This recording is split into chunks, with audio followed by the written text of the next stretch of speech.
The auditorium was silent, except for the sound of a trembling voice. Arav stood on the stage, staring at the sea of faces in front of him. This was his third attempt at the National Debate Championship, and just like the previous 2 times, he had frozen.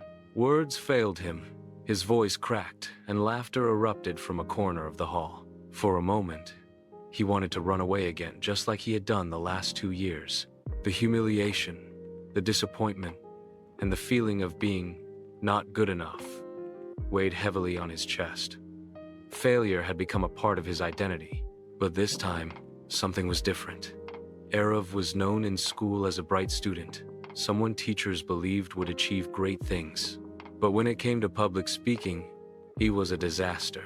His classmates mocked him, his confidence crumbled, and soon, his fear of failure grew stronger than his dreams.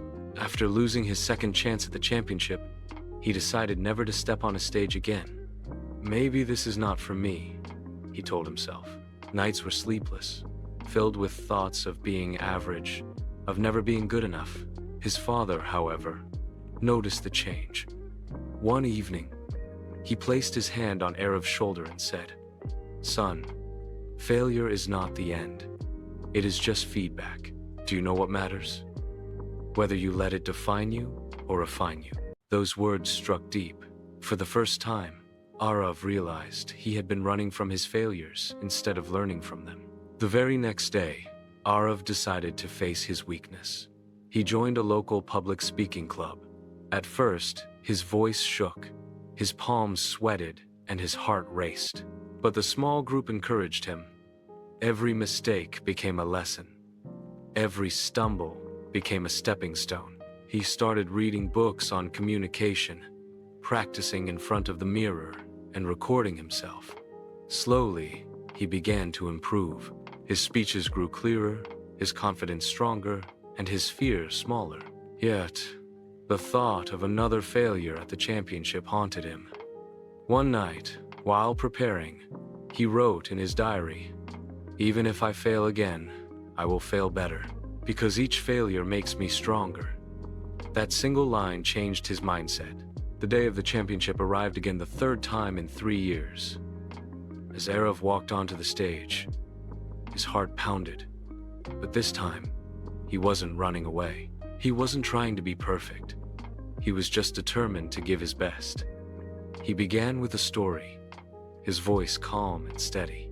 He used the pauses well, looked directly at the judges, and for the first time, he felt connected to the audience. Midway through, he stumbled on a word. A year ago, this would have shattered him. But now, he smiled, corrected himself, and moved on.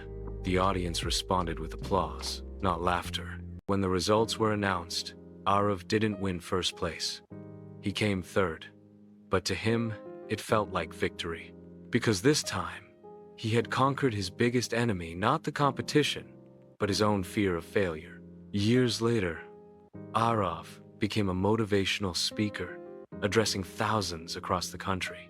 People admired his confidence, unaware that the man inspiring them was once the boy who froze on stage. Whenever asked about his journey, Arav would smile and say, "Failure taught me resilience.